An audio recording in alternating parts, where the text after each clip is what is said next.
El mar amaneció rojo. No era el rojo del atardecer. No era el rojo del coral aplastado bajo las corrientes, ni el de las algas arrastradas por la tormenta. Era otro rojo, espeso, quieto, sin el movimiento que el agua siempre tiene cuando es solo agua, como si el mar hubiera recordado, de golpe, que alguna vez fue otra cosa, como si hubiera decidido mostrarlo. Yo estaba de rodillas en la orilla. No recuerdo haberme caído, solo recuerdo el momento justo antes, sus labios sobre los míos, el colar de ámbar apretado en mi mano, el sonido exacto del mar cuando dejó de ser mar. Un sonido que no es un sonido, es la ausencia de todos los sonidos al mismo tiempo, como si el mundo cerrara los ojos un segundo, y después esto. La arena empapada de algo oscuro que no era agua, el cielo completamente despejado mirando hacia abajo, sin nubes, sin viento, sin ninguna explicación física para lo que estaba pasando a mis pies. El templo detrás de mí, quieto. Las columnas rotas proyectando sombras que no se movían aunque el sol avanzaba. Lo busqué entre las olas. No estaba. La trampa era él, y yo lo había invitado a entrar. ¿Cómo puede un beso quebrar lo que los dioses tardaron siglos en construir? No con fuerza. No con guerra, no con el tipo de violencia que deja marcas visibles, con algo mucho más pequeño, un gesto que duró menos de un segundo, entre dos personas que no deberían haberse tocado nunca, en un lugar donde el tiempo funciona diferente. Eso es lo que voy a contarte, porque lo que pasó esa noche no fue una tragedia. Las tragedias son accidentes. Esto fue una trampa, y la peor parte, la parte que todavía me quema de una manera que ninguna maldición había logrado, es que ninguno de los dos lo sabía. Ninguno de los dos. Llegó cuando el sol ya no calentaba. Así llegan los que no pertenecen a ningún lado. Entre la luz y la oscuridad, en el momento exacto en que ni el día ni la noche pueden reclamarte. Yo lo vi desde el interior del templo, entre dos columnas rotas que llevan siglos en el mismo ángulo, como si el tiempo no tuviera interés en terminar lo que empezó. Un hombre caminando por la orilla, no corriendo, no acercándose con urgencia, caminando con la calma específica de alguien que ha tomado una decisión y ya no está reconsiderándola. El mar lo dejaba pasar. Eso fue lo primero que noté, no que fuera joven, no que fuera diferente a los otros que habían llegado aquí a lo largo de los siglos. Lo primero fue eso. Las olas se apartaban de sus pies, como si lo conocieran. No por respeto, el mar no respeta. Por reconocimiento, como cuando ves a alguien en la calle y sabes, antes de que hable, que pertenece al mismo lugar que tú, aunque nunca lo hayas visto antes. Me quedé quieta. Eso ya era inusual. Hacía siglos que no me quedaba quieta cuando algo se acercaba. El instinto que se construye en siglos de amenaza no distingue entre el que viene a matarte y el que viene por otra razón. Solo registra la proximidad y activa lo que sabe hacer. Pero ese instinto, esa noche, no se activó. Y eso debería haberme dicho algo. No lo dijo, o sí lo dijo, y yo no quise escuchar, que es diferente. Tenía el pelo oscuro, empapado aunque no había llovido en 2 días, los pies descalzos sobre la arena mojada, sin apartar los ojos del templo, mirando directamente hacia donde yo estaba, como si supiera exactamente dónde pararme. La postura de alguien que ha cargado algo durante demasiado tiempo y ya no recuerda cómo moverse sin ese peso. No tensa, agotada. Hay una diferencia. La tensión implica que todavía se espera algo. El agotamiento de ese tipo significa que ya se dejó de esperar. No era un héroe. Los héroes llegan de otra manera. Llegan con espada visible y postura de quien sabe que lo están mirando.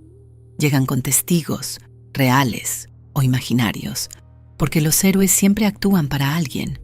Este llegó solo, sin armas en las manos, sin nadie detrás, sin la rigidez de quien viene a demostrar algo. Solo un cordón de cuero en el cuello, del que colgaba algo pequeño. Un fragmento de ámbar, amarillo y opaco, con algo adentro que desde esa distancia no podía identificar. Entró al templo. No pidió permiso. Tampoco lo exigió. Simplemente entró, como se entra a un lugar donde has estado antes aunque nunca hayas estado, y se detuvo a 2 metros de donde yo estaba parada. Lo suficientemente cerca para hablar, lo suficientemente lejos para que yo tuviera tiempo de reaccionar si necesitaba hacerlo. Lo miré a los ojos. No se convirtió en piedra. Eso tampoco era lo habitual. Sé quién eres, dijo, sin preámbulo, sin el temblor que tienen en la voz todos los que llegan aquí, incluso los que llegan fingiendo que no tienen miedo. El temblor siempre está, en la mandíbula, en la respiración, en el parpadeo ligeramente acelerado. En él no había nada de eso. Todo el mundo sabe quién soy, respondí. No, saben lo que hiciste. Yo sé lo que te hicieron. Silencio. No el silencio del miedo. El silencio de alguien que acaba de decir algo verdadero en un lugar donde la verdad no llega con frecuencia y que sabe que lo que acaba de decir no puede retirarse. Yo lo sostuve. El silencio y la mirada. ¿Cómo te llama?, pregunté. Pirro, hijo de Poseidón. Eso lo supe después, pero en ese momento algo ya lo sabía. La manera en que el agua afuera cambió de ritmo cuando dijo su nombre, como si el mar ajustara la respiración al escucharlo. Los hijos de dioses del mar llevan el agua en el cuerpo de una manera que no se puede esconder completamente. Si sabes mirar, puedes verlo en la piel, en el movimiento, en cómo el espacio alrededor de ellos parece ligeramente más húmedo que el resto. Pirro lo llevaba, y también llevaba algo más. Algo que los hijos de dioses no suelen llevar, la textura específica de alguien que ha sido rechazado por ambos lados de lo que es. Demasiado mortal para el Olimpo, demasiado divino para la tierra, el tipo de soledad que no tiene nombre porque no fue nombrada por nadie que la haya sentido desde afuera. Yo la reconocí porque la conozco desde adentro. No se lo dije. Todavía. Se llevó la mano al cordón del cuello. Un gesto que no fue brusco. Fue el gesto de alguien que ha pensado en ese movimiento muchas veces antes de hacerlo, que lo ha ensayado internamente, hasta que dejó de parecer ensayo. Lo sostuvo un momento entre los dedos. Después lo soltó. El colar cayó en la piedra entre los dos con un sonido pequeño y claro. La escama dentro del ámbar atrapó la poca luz que entraba por los huecos de las columnas rotas y la reflejó en el techo por un segundo. Un destello breve, casi imperceptible, que no debería haber llamado mi atención. Me llamó la atención. «Ah, era de mi madre», dijo Pirro. Se llamaba Meda. Era una náyade, una de las que Poseidón tocó y olvidó, como toca y olvida todo lo que no tiene forma de retener. Pero antes de que él la olvidara, ella te vio. No sé cuándo, no sé dónde. Solo sé que me contó que eras diferente a lo que decían, que te cruzaste con ella una vez y la miraste, y no la convertiste en piedra. Busqué en mi memoria, no la encontré. Hay demasiados cruces de miradas a lo largo de los siglos, demasiados rostros que pasaron y siguieron pasando, porque yo decidí dejarlos pasar. No recuerdo todos. Probablemente no recuerdo la mayoría. No recuerdo a tu madre, dije. Lo sé. Una pausa. Pero yo vine de todas formas. Tomé el colar del suelo. La escama dentro del ámbar estaba intacta, perfectamente preservada, sin grietas, sin la degradación natural que tiene cualquier cosa orgánica después de décadas. Demasiado perfecta. El ámbar real preserva insectos, pelos, fragmentos de plantas. Preserva lo que quedó atrapado por accidente. No preserva algo así, con esa limpieza, con ese tamaño uniforme, con esa posición exactamente centrada, como si alguien la hubiera colocado deliberadamente. No lo dije. Debía haberlo dicho. En cambio, la sostuve en la mano y lo dejé hablar. Del palacio submarino, donde creció entre columnas de coral que nadie le enseñó a nombrar. De las náyades que lo miraban con la incomodidad específica de quien reconoce en alguien a su creador y no sabe cómo relacionarse con esa forma disminuida de él. De Poseidón apareciendo 2 veces. 2 veces en toda su vida, y en ambas mirándolo como se mira algo que se dejó a medias y ya no vale la pena terminar. Hablaba bien, no con la elocuencia entrenada de los que fueron educados para impresionar, con la precisión de alguien que aprendió a usar las palabras con cuidado, porque nunca tuvo muchas oportunidades de usarlas, con alguien que escuchara. Yo escuché. Hacía mucho que no hacía eso. Escuchar a alguien hablar de su dolor, sin que el dolor fuera una estrategia, sin que la vulnerabilidad fuera la antesala de un ataque. Solo hablar. Solo existir en un lugar durante el tiempo que durara la conversación, con alguien que no calculaba la distancia de escape. Afuera, mientras lo escuchaba, el mar cambió de color. Solo por un momento, una franja más oscura en el horizonte que no tenía que ver con las nubes ni con la profundidad del fondo. Un color que no era el azul normal del agua al atardecer. Duró quizás 10 segundos. Después el mar volvió a ser el mar. Si hubiera mirado más tiempo lo habría reconocido. Pero yo estaba adentro, con el colar en la mano y algo en la escama que seguía sin tener sentido, escuchando a un hombre contarme cómo es crecer sin que nadie te enseñe lo que eres. Y no miré. Esa noche, cuando Pirro dormía en el interior del templo, en el único rincón donde el piso seguía suficientemente plano, algo llegó a la costa, no por la arena, por el agua. Lo vi desde las columnas, una figura oscura caminando sobre la superficie del mar con la naturalidad de quien camina sobre tierra firme. Las olas no lo empujaban, se apartaban. No por respeto, por la misma razón que los animales se apartan cuando algo más grande que ellos se mueve en la misma dirección, porque el agua sabía quién era y calculó que no valía la pena la resistencia. Postura recta, pasos lentos y medidos. En el cinturón, algo pequeño colgando de un gancho de metal, no un arma, un sello, el sello de Poseidón, con el tridente grabado en la cara visible, incluso desde esa distancia. Se detuvo en la orilla. No intentó entrar al templo, solo miró hacia adentro, hacia el rincón donde Pirro dormía, con la expresión de alguien que no necesita entrar, porque ya sabe exactamente lo que va a encontrar. Lo calculó, lo midió, tomó nota mentalmente de algo que yo no podía ver.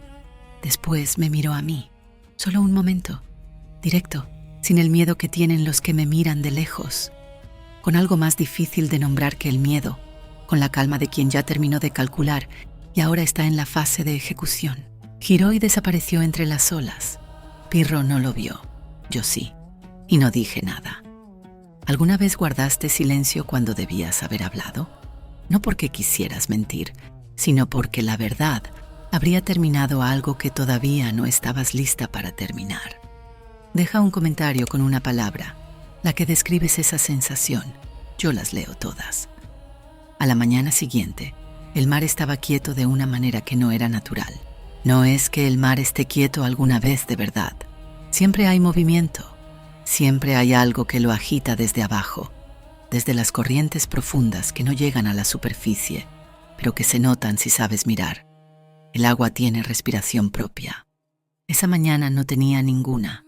La superficie estaba plana como una piedra pulida, sin olas, sin la espuma blanca constante en la orilla, sin el sonido que los humanos aprenden a ignorar, porque siempre está ahí.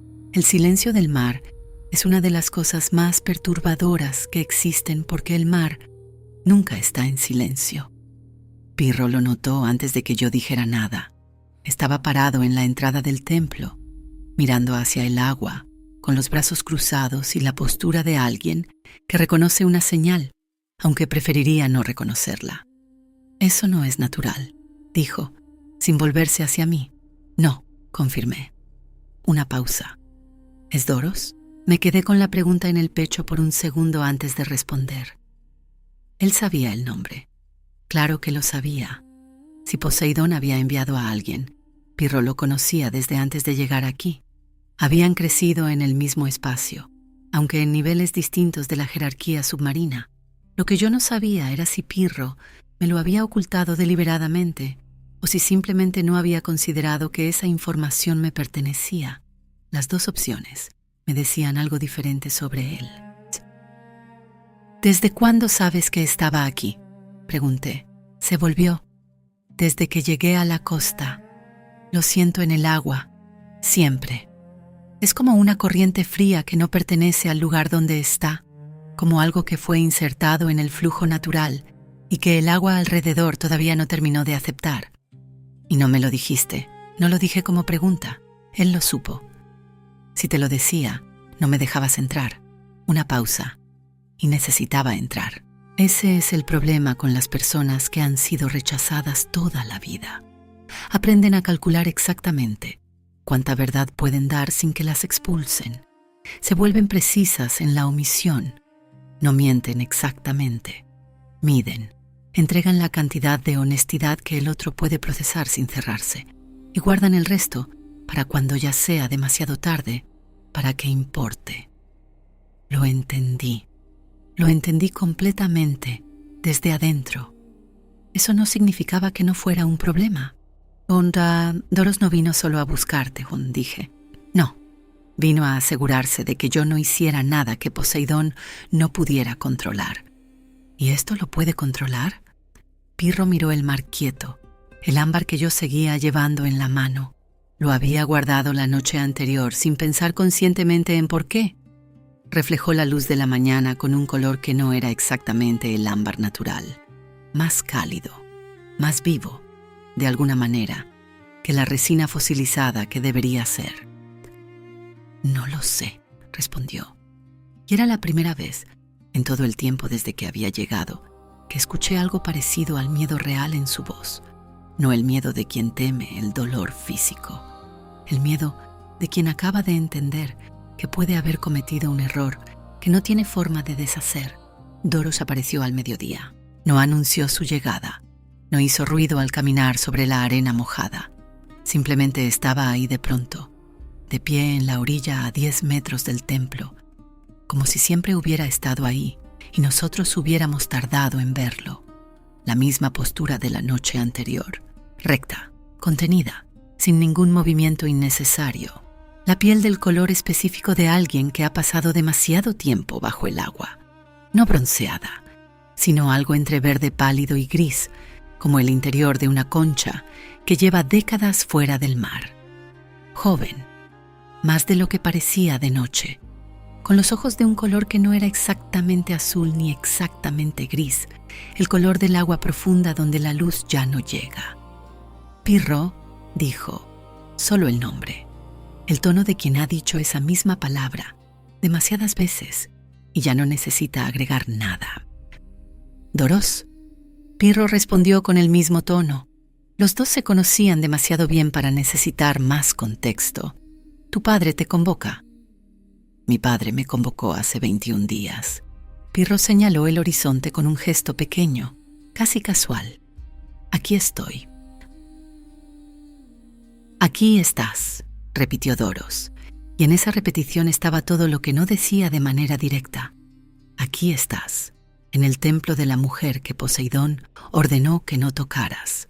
Aquí estás, haciendo exactamente lo que te advirtieron que no hicieras, en el lugar exacto donde te dijeron que no fueras. Sacó el sello del cinturón. No lo extendió hacia Pirro, lo colocó en la arena entre los dos, con cuidado, como quien pone algo frágil en una superficie inestable.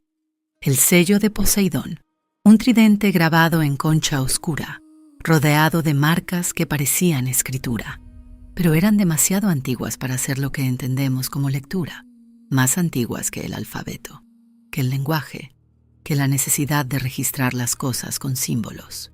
Pirro lo miró, no lo recogió. No voy a volver. Doros asintió lentamente, como si esa respuesta fuera exactamente la que esperaba. Se agachó. Recogió el sello con el mismo cuidado con que lo había puesto y lo guardó. Después me miró a mí, directamente por primera vez desde que había llegado, sin la distancia calculada de la noche anterior, sin el filtro de la oscuridad. Tú, dijo, sabes lo que es él.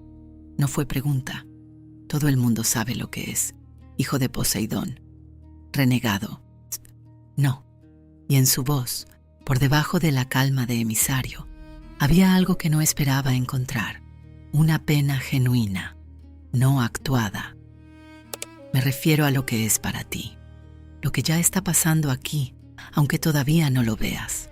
Y se fue. Caminó de vuelta hacia el agua sin apuro, sin mirar atrás. El mar lo recibió sin resistencia. La superficie se abrió alrededor de sus pies con la misma naturalidad de siempre, y en segundos ya no había nada en la orilla, excepto arena húmeda y el rastro casi imperceptible de donde había estado. El mar siguió quieto todo el resto del día.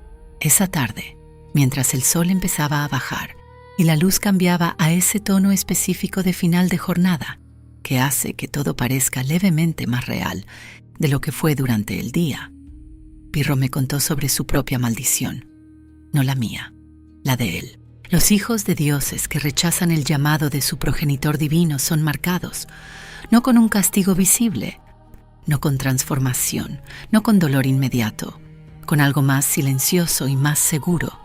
El mar los reclama de vuelta de a poco, no de golpe. Eso sería misericordioso. De a poco, como una deuda que cobra intereses. Primero los bordes, después el centro, después lo que queda. Se disuelven, vuelven al agua de la que vinieron, que es de donde vienen todos los que tienen sangre de mar. El proceso es lento si el hijo vuelve a tiempo. Si no vuelve, se acelera. ¿Cuánto tiempo llevas sin volver?, pregunté. 21 días. Lo miré. Busqué la señal física de lo que me estaba describiendo. Y la encontré, aunque no la había notado la noche anterior porque la luz no había sido suficiente. En los bordes de sus manos, en los nudillos, en el espacio entre los dedos. Una transparencia casi imperceptible, como si la luz pasara un poco más de lo que debería a través de la piel. No enfermedad, algo más preciso. El cuerpo empezando a recordar que una parte de él no es sólido. ¿Y viniste de todas formas? Vine de todas formas, lo dijo sin dramatismo, como un dato, como si la ecuación fuera tan simple que no requería elaboración. Había algo que necesitaba hacer. El costo era este, lo había calculado y lo había aceptado. ¿Qué querías de mí, Pirro-chan?, pregunté. Realmente. Nada que puedas darme, respondió. Solo quería conocerte. Solo quería que existiera un lugar en el mundo donde yo hubiera elegido estar, aunque fuera una vez, aunque costara. El mar siguió quieto. Yo seguía sosteniendo el colar. La escama dentro del ámbar tenía ese color que no terminaba de explicarme, demasiado viva para lo que debería ser, y en algún lugar muy por debajo de lo que podía nombrar, en el nivel donde las cosas se mueven antes de que la mente las registre. Algo en la maldición de Atenea comenzó a ajustarse, como un mecanismo antiguo al que alguien acaba de darle cuerda, sin saber que lo estaba haciendo, como una trampa que llevaba siglos esperando el estímulo correcto. La cuerda ya había sido dada, lo que faltaba era el último movimiento. No fue planeado, necesito que eso quede claro, no porque cambie lo que pasó, sino porque la diferencia entre lo que se elige y lo que simplemente sucede importa, no como excusa. Como precisión. Ninguno de los dos tomó una decisión con el peso de una decisión. Lo que pasó fue más pequeño que eso, y por eso fue más devastador. Las cosas que destruyen todo nunca son las que parecen grandes en el momento. Son las pequeñas, las que suceden en el borde de otro gesto, casi de pasada, sin que ninguno de los dos dijera, esto va a cambiar todo. Era tarde. Pirro estaba sentado junto a la columna más grande del templo, la única que sigue entera, aunque lleva siglos inclinada hacia un lado como si estuviera pensando en caer, pero nunca terminara de decidirse. Miraba el mar que seguía sin moverse. La quietud del agua ya no era perturbadora como esa mañana. Se había vuelto algo peor, familiar, como si el mar llevara tanto tiempo quieto que ya empezaba a parecer normal, y eso era lo más peligroso de todo.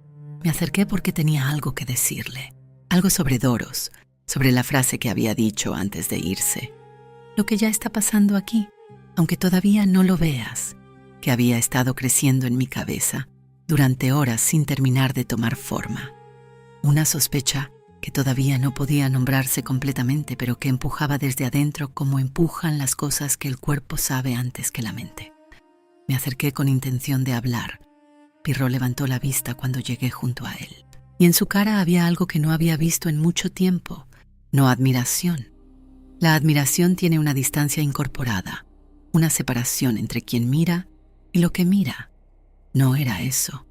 Era algo más difícil de sostener.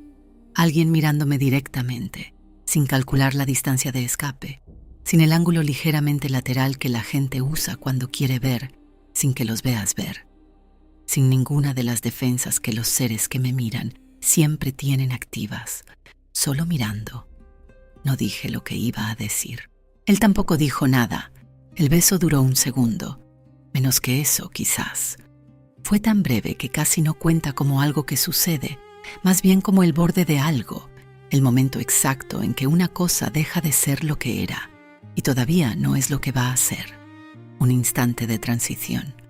Nada más. Y entonces el mar dejó de estar quieto, no con olas, con un sonido que venía desde adentro del agua, desde muy abajo, desde el tipo de profundidad donde la presión aplasta todo y la luz nunca llega. Como si algo muy grande estuviera ajustando su posición en el fondo. Un sonido que no tenía que ver con el viento, ni con las corrientes normales, ni con ninguna de las cosas que producen ruido en el mar de manera habitual. Después el color. Primero en la orilla, donde el agua tocaba la arena. La franja de contacto entre los dos, el lugar donde el mar termina y la tierra empieza. Una mancha que se expandió hacia los lados en segundos.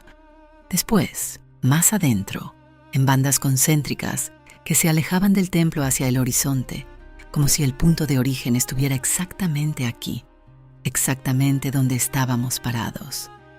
Rojo, no el rojo del atardecer, no el rojo de los corales o de la arcilla disuelta, el rojo de algo que no debería estar fuera, de donde normalmente está. Pirro lo vio antes que yo. Miró el mar.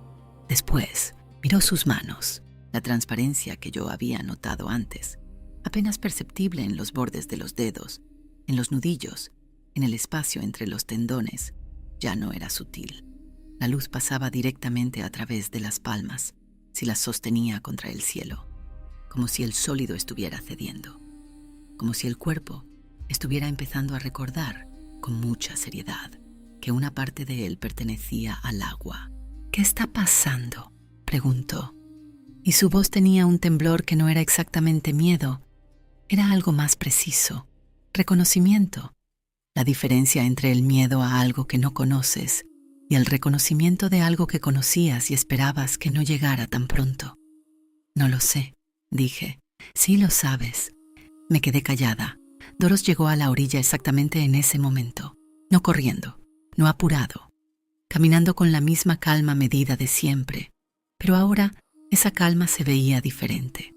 No era frialdad, era la calma de alguien que sabía desde el principio cómo terminaría esto y que se había preparado para el momento de decirlo. Se paró en la orilla, miró el mar rojo, después nos miró a los dos, primero a Pirro, después a mí, con la mirada de alguien haciendo un recuento. «Ya pasó», dijo. «¿Qué ya pasó?», preguntó Pirro. Sus manos eran más transparentes por momentos, como si el proceso se hubiera acelerado en cuanto el mar cambió de color. «¿Qué se activó?». «La segunda capa», respondió Doros, y en su voz, por primera vez desde que había llegado a este templo, había algo que no era obediencia ni calma calculada, era pena, genuina, sin actuación, sin el tipo de pena que se usa para suavizar una sentencia. Solo pena. El contacto voluntario, el de alguien que elige a Medusa sin maldición que lo empuje, sin accidente, sin propósito de guerra o de conquista, solo elección. Eso era lo que faltaba para activar la segunda capa de la maldición de Atenea. Me volví hacia Pirro. «No lo sabía», dije. Y era verdad, completamente verdad desde el fondo. No sabía que esa condición existía.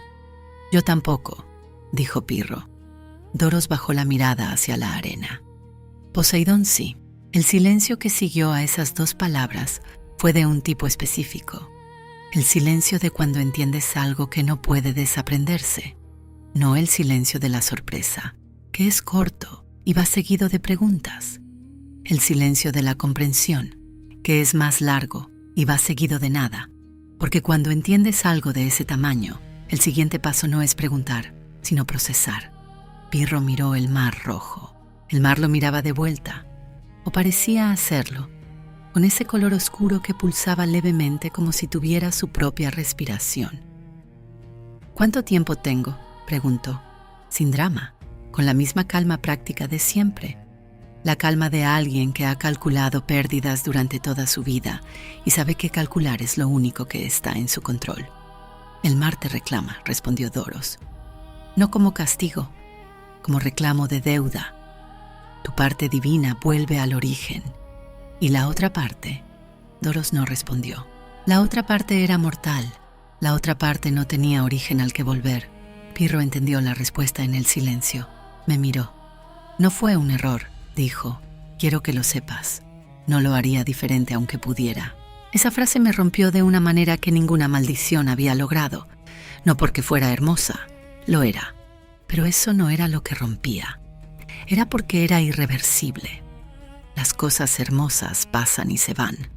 Las cosas hermosas e irreversibles al mismo tiempo son las más devastadoras que existen, porque quedan, pero lo que dejaron ya no está. Intenté decir algo, no pude. Él ya miraba el mar. La transparencia había llegado a sus hombros, las manos casi completamente translúcidas. El agua roja lamía la orilla en silencio absoluto, sin el sonido que el mar siempre hace, como si incluso eso hubiera sido suspendido para este momento. Doros se quedó, no entró al templo. Se sentó en la orilla con la espalda recta y los brazos sobre las rodillas, a la distancia exacta de alguien que asiste a algo sin participar. No supe si era guardia o testigo. No pregunté. Hay momentos en que las preguntas que podrías hacer son menos importantes que lo que está pasando delante de ti. Y ese era uno de esos momentos. Pirro y yo estábamos solos cuando dejó de ser completamente sólido. No fue violento. Eso es lo primero que necesito decir. No porque suavice lo que fue, sino porque la violencia habría sido más fácil de sostener. La violencia tiene un momento claro, un antes y un después. Esto fue diferente. Fue casi silencioso, como ver a alguien dormirse, excepto que cada vez que parpadeaba sabía menos de él que antes. No de manera dramática, no de una vez, sino en gradaciones pequeñísimas que individualmente no significaban nada, y en conjunto significaban todo. Sostuve el colar durante todo ese tiempo, sin darme cuenta de que lo sostenía. La mano lo había tomado sola, en algún momento entre el beso y el primer cambio del mar, y no lo había soltado. La escama dentro del ámbar seguía con ese color que no era del todo ámbar natural, más cálido, más vivo. Empezó a romperse cuando sus pies tocaron el agua, no por fuera, desde adentro. Una grieta que recorrió el ámbar de arriba abajo en un segundo, perfectamente recta, como si hubiera un plano de fractura prediseñado esperando exactamente ese momento.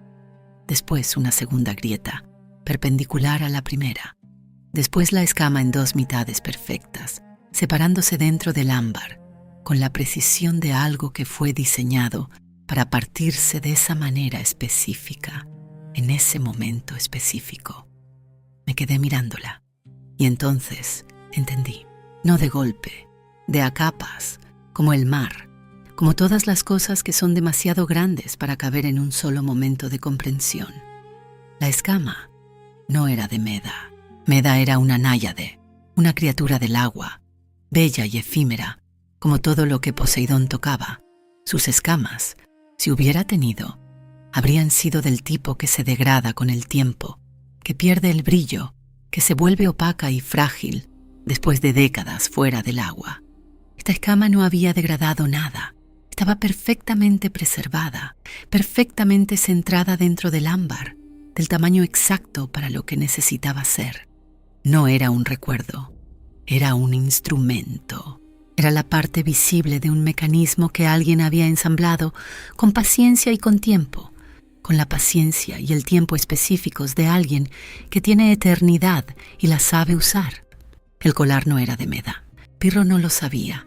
De eso estaba segura. Nadie actúa como él actuó si sabe que es el gatillo de algo. Nadie llega con esa vulnerabilidad específica, con ese agotamiento genuino, con esa historia de rechazo que resonaba en cada frase.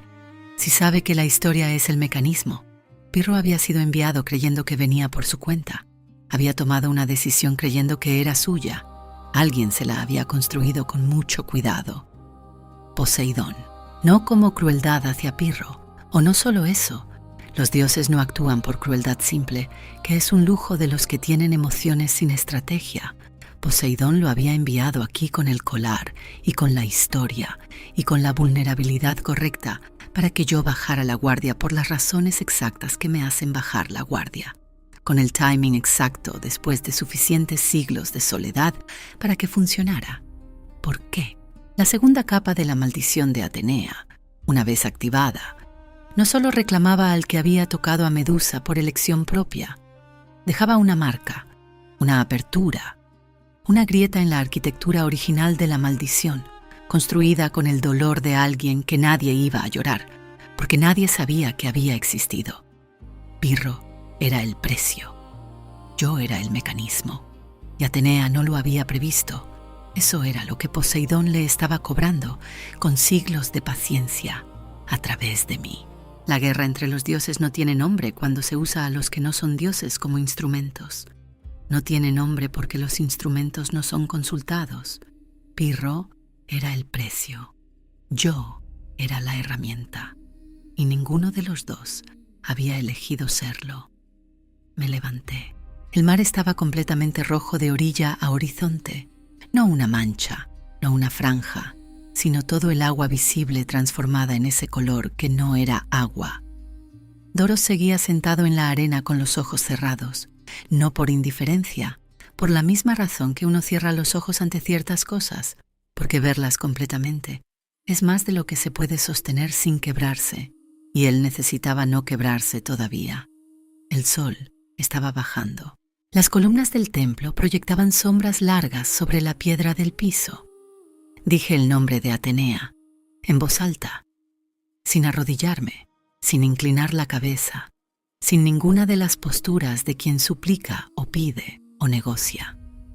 Con la postura de quien hace una declaración que no necesita respuesta, porque ya no espera una, porque ha entendido que las respuestas nunca estuvieron disponibles y que esperar una fue siempre parte del diseño.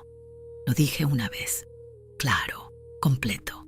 El templo tembló, no mucho, apenas lo suficiente para que cayera polvo de las columnas, para que las grietas existentes en el piso se ajustaran levemente, para que el eco del nombre rebotara en las paredes y volviera a mí, levemente diferente, como si el espacio hubiera escuchado y quisiera guardar registro de que aquí, en este lugar, en este momento, ese nombre fue pronunciado de esa manera, por quien lo pronunció. Después, silencio. Miré la escama partida en mi palma, dos mitades perfectas, diseñadas para separarse exactamente así, en ese momento exacto. La guardé, las dos piezas, no juntas, una en cada mano, una en cada lugar, para que nunca volvieran a ser lo que eran cuando llegaron a mí. El mar siguió rojo 3 días, después volvió a ser azul, no el azul exacto de antes, uno levemente más oscuro, más pesado, como si el agua hubiera absorbido algo que no podía devolver del todo, como ocurre con las cosas que pasan a través de un lugar y dejan algo de sí, aunque ya no estén. Doros se fue sin decir nada más. Yo me quedé en la orilla hasta que el color terminó de cambiar, hasta que el último rastro de rojo desapareció y el mar fue azul otra vez. Ese azul nuevo, más oscuro, que no era el de antes. Y cuando el último rastro desapareció, sentía algo en el fondo del agua. No Pirro, no el movimiento normal de las corrientes profundas. Algo distinto, más antiguo que Pirro, más antiguo que Poseidón, más antiguo que la maldición de Atenea y que la guerra que la causó. Algo que llevaba durmiendo tanto tiempo que yo misma lo había olvidado, que asumí que ya no existía, que archivé en la categoría de las cosas que fueron y ya no son. El olor a sangre en el templo de Medusa lo había despertado. No era de Poseidón, no era de Atenea. Era anterior a ambos, de una era en que los nombres de los dioses todavía no existían porque no había nadie que los nombrara. Y yo ya podía sentir que se acercaba, lento, pero acercándose. Lo que despertó en el fondo del mar esa noche, lo que llegó después de que el agua volvió a ser azul. Eso es lo que cuento en el próximo video. Está en la pantalla ahora. Dale like si esta historia te llegó donde llegan las cosas que importan. Y deja un comentario con esto. ¿Quién crees que fabricó el colar? Yo leo cada respuesta.